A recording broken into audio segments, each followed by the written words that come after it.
Magandang araw po. Welcome po sa aking channel, Love9 TV. Patalas sa 10. Meron po ba kayong mga properties na napapabayaan or non-performing assets? Plan nyo yung ibenta, pero wala kayong oras sa pagbibenta nito. Kung ito'y pagkakatiwala nyo po sa amin, tawag lang po kayo sa aking numero. Usap po tayo. Gawan ko po ng video for free. Yes, libre po. Wala po kayong babayaran. Tutulungan pa namin kayong mabenta ang inyong property. Kami na po bala sa marketing, sa boosting or paid ads. Even sa tripping, hindi na po kayo mapapagod sa pag-entertain ng mga buyers. Kami na po bala sa lahat. Tawag lang po kayo. Nandito po tayo ngayon sa BF Homes Parañaque kung saan meron po tayong bagong video presentation. Isang 2-story house na may lot area na 280 square meters. Meron po itong floor area na 300 square meters more or less. May 5 bedrooms, 4 toilet and bath, 2 car garage at 1 maid's room. Nakabakod na po buong property at meron na rin pong steel gate. Ito po yung secondary gate. Pasok po tayo. Dito po sa harapan ng bahay ay meron pong pocket garden. Tunghayan niyo po itong pasad. So far, maayos po ang structure, pati pintura nito. Yan po yung main door. Mamaya po, papasok tayo dyan. Ito po yung covered carport na kung saan kakasya ang dalawang SUV. Sa taas po nito ay yung balkonahe. So, mula po dito sa garahe, tunghayan nyo po ulit itong harapan ng bahay. Mula po dito sa main gate. At dito naman po yung receiving area bago dumating dito sa main door. Naka-solid wood door po ito. At welcome po dito sa bahay ni Madam. Napakalaki po nitong living area o salas. Naka-ceiling cove design. Naka-tiled flooring. May customized glass windows. At tungkol naman po sa mga kagamitan dito, wala pong nabanggit kong kasama po yan. Then dito po may mga bookshelves o reading area. At mula po dito sa dulo, yan po tunghayan nyo po itong living area o salas. Matatanaw yung double wooden door. Then yung hagdan. At dito naman po yung dining area. Malaki din ang espasyo na naka-ceiling cove design, may center lamp at naka-tiled flooring na rin po ito. Ito naman po yung first bedroom. Kung meron man po kayong senior citizen o PWD sa pamilya, ito po yung para sa kanila. Meron din po itong toilet and bath. Sa ngayon po, hindi natin mapasok gawa ng may mga personal na gamit si owner. At ito naman po yung formal kitchen. Napakahaba po ng kitchen countertop, may kitchen window, wall-mounted kitchen cabinets, then may pwesto ng gas range, may kitchen drawer and cabinet, may stainless sink with faucet, at meron pong pass-through window dito. Pag may iaabot na ulam, dyan po nilalagay. Ito naman po yung access door na papunta sa likod ng bahay, na kung saan dito po yung service area. Dito naman yung dirty kitchen, na may kitchen countertop, stainless sink with faucet, at may common toilet and bath. Yan po yung daan papunta sa garahe at dun sa maid's quarter. Ito po yung access door na dyan tayo galing kanina. At ito naman yung setback sa likod ng bahay. Hanggang sa dulo po yan. So balik po ulit tayo dito sa loob. Meron po itong aluminum screen door, then solid wood door. Ito po yung formal kitchen. Tunghayan nyo po ulit bago tayo lumipat sa ibang parte nitong bahay. At dito naman po yung dining area. Mula po dito, ito yung first bedroom. At dito naman po yung living area o salas. Dito po ay may understair storage. Na kung may mga kagamitan kayo, pwede pong ilagay dito. At may ilaw na rin po ito. Okay, akyat na po tayo dito sa hagdan. Kung saan ito po'y naka-wooden staircase, handrail, at railing. Meron din pong staircase window na nag-serves as natural sunlight. At nandito na po tayo sa hallway. Ito po yung access door na papunta sa balkonahe o terrace, naka-solid wood door at naka-aluminum screen door. Napakalaki po ng spasyo nitong terrace at naka-tile flooring na rin po ito. Yan po yung sliding glass door na papunta naman sa master's bedroom. Mula po dito, yan po matatanaw nyo naman ang inyong mga magiging kapitbahay. Nasa loob po ito ng isang subdivision na meron pong 24-hour security at tahimik naman po ang lugar. Balik po ulit tayo sa loob.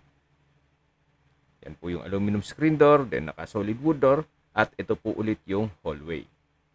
Check po muna natin itong master's bedroom. Naka-solid wood door, napakalaki ng spasyo, may customized windows, may sariling toilet and bath, meron pong wardrobe from floor to ceiling po yan, may bathroom countertop, hand basin, vanity mirror, bathroom cabinet, water closet with bidet, at mayroon pong bathtub. Naka-tile bathroom wall na rin po at meron pong shower. Labas na po tayo para check natin ibang parte nitong bahay. Tunghayin niyo po ulit itong master's bedroom na napakalaki po ng spasyo. At sa dulo po ay meron pong access door o sliding glass window na papunta sa balkonahe o terrace na kung saan dito na po tayo galing kanina. Pasok po ulit tayo dito sa master's bedroom. At yung sa dulo po, matatanaw natin yung toilet and bath. At balik po ulit tayo dito sa hallway. Yan po yung hagdan na may staircase window at glass walls na nag-serves as natural sunlight. Ito po ulit yung hallway. Ito yung second bedroom. Sa spasyo, sakto lang. Hindi naman siya ganun kaliit at hindi naman ganun kalaki. Meron na rin pong from floor to ceiling na wardrobe. Then may mga outlet na rin sa gilid nito at ito'y naka-solid wood door. Yan po ulit yung access door papunta sa balkonahe. At dito naman po yung pang 3 kwarto. Mas malaki po ito. May 2 glass windows. Then from floor to ceiling na wardrobe. At meron din po itong sariling toilet and bath. Naka-tile bathroom wall, maayos ang toilet fixtures, may bathroom window, at may bathroom countertop. Okay, labas po tayo para check natin yung fourth bedroom. Ito po ulit yung hallway at ito na po yung last at fourth bedroom. Malaki po ang spasyo nito. May customized glass windows, may drawer and dresser, then from floor to ceiling po ang wardrobe, at may sariling toilet and bath. Maayos din ang toilet fixtures at naka-tile bathroom wall na rin po ito. Tunghayan nyo po ulit bago tayo lumabas dito sa fourth bedroom. Habang naglilibot po tayo, pag-usapan na natin ang distance, location at travel time. Mula po sa Dr. E. Santos Avenue at sa SMBF, halos harapan lang po nito ang Medical Center Parañaque. Ang distance is 4.5 kilometers at ang travel time is 10 minutes. Yan po yung lagi kong binabagit sa inyo na dapat nyo i-consider sa paghanap ng property, yung meron pong malapit na hospital. Hindi ko naman po sinasabing sakitin kayo, yan naman po for emergency purpose lang naman.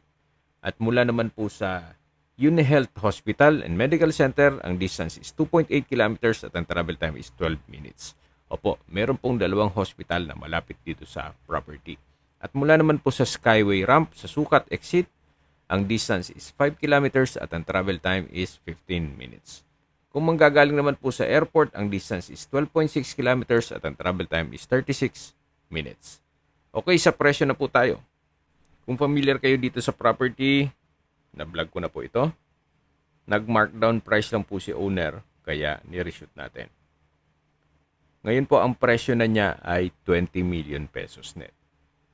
Which is you might consider this property.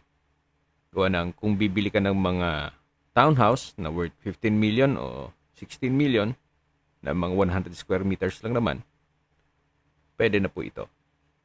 Gawa ng ang lot area po nito ay 280 square meters. Okay, given na yung bahay, yung disenyo, hindi siya ganun kamodelo, pero ito ay livable pa naman. Yan naman po ay opinion ko lang naman. So, depende pa rin yan sa assessment nyo dito sa property. Kung may mga katanungan po kayo, tawag lang po kayo sa aking numero. At sa mga kababayan naman natin na sa ibang bansa, meron po akong Telegram sa mga iPhone user man, may message.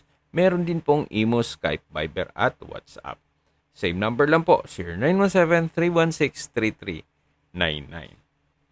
Sa mga nagtatanong naman po ng aming Facebook, meron po aming Facebook page na Nov9 TV at Facebook Reels Video. Meron din pong TikTok at Instagram. May ibang YouTube channel po kami na The Nov9 TV channel at Nov9 TV Listings. Sana po naibigyan yung aming video presentation. Paki-like and subscribe na lang po sa aking channel para ma-update din po kayo sa aking future listings. Kung sakali po hanap nyo yung mas malaking sukat na lupa, meron din po kami ibang listings na pwede nyo pagpilian. Huwag po kayong mag-atubiling tumawag sa amin, then let us know your budget para malaman namin kung anong property pwede namin ilok sa inyo. Sa lahat pong viewers, subscriber at nagtiwala po sa amin, salamat po sa suporta. Ingat po kayo lagi at yung pamilya. Maraming salamat po.